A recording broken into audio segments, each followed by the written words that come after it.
इतिहास को फिर एक बार तोड़ मरोड़ कर बदलने की कोशिश करी जा रही है, लेकिन इतिहास बदला नहीं जाता है, बनाया जाता है।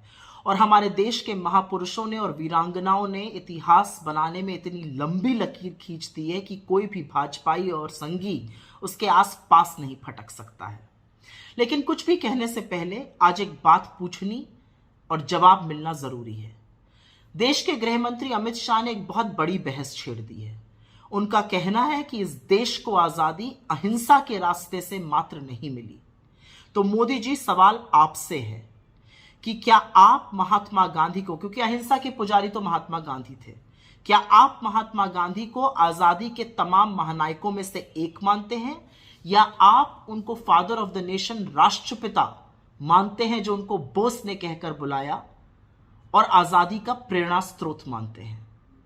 क्योंकि अहिंसा, शांति और सत्य का पाठ तो महात्मा ने ना सिर्फ हमें पढ़ाया, पर उनसे प्रेरित होकर अमेरिका में मार्टिन लूथर किंग जूनियर और अफ्रीका में नेल्सन मंडेला जैसे लोगों ने अन्याय के खिलाफ शिद्दत से लड़ाई लड़ी और जीती। महात्मा गांधी इस देश की सबसे बड़ी पहचान है, मैंने पहले भी कहा है। आप गांधी को यहां पर जरूर कुछ कह दीजिए, लेकिन अंततोगत्वा आपको शीश तो गांधी के आगे ही झुकाना पड़ता है, क्योंकि वैधता तो आपको तभी मिलती है।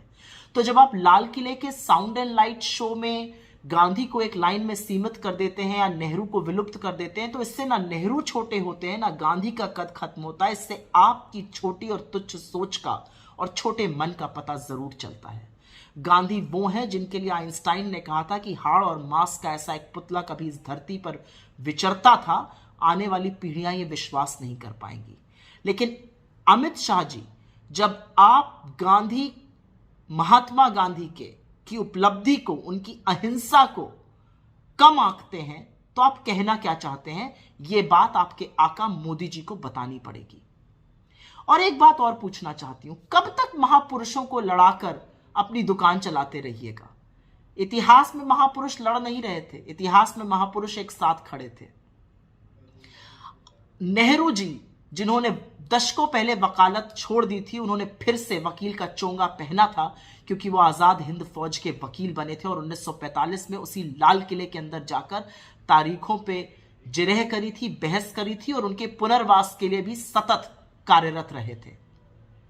वही नेहरू जिनके बारे में सुभाष चंद्र बोस जी की बेटी का कहना है कि उनको और उनकी मां को वो गुप्त रूप से आर्थिक सहायता करते रहे। वही नेहरू जिनकी पत्नी के स्वर्गवास पे और उनकी बीमारी में सबसे पहले पहुंचने वालों में से सुभाष चंद्र बोस थे। और वही सुभाष चंद्र बोस जिन्होंने आजाद हिंद फौज की 2 रेजिमेंट्स का नाम गांधी और नेहरू पे रखा था।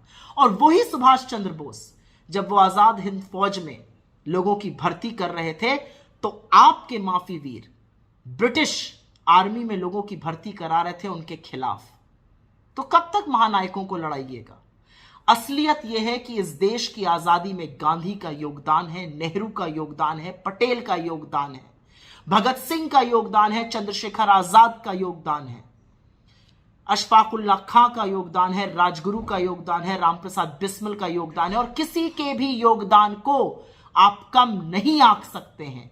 लेकिन गांधी के ऊपर प्रश्न चिन्ह लगाना इस देश के लिए ही नहीं, सत्य और अहिंसा के हर पुजारी के ऊपर एक आक्षेप है और जवाब तो आपको देना पड़ेगा। छोटे मन से राजनीति नहीं होती और इतिहास बदला नहीं, बनाया जाता है। और वो बनता सीमेंट की इमारतों से नहीं, बुलंद इरादों से है। काश ये बात आपको समझ में आती।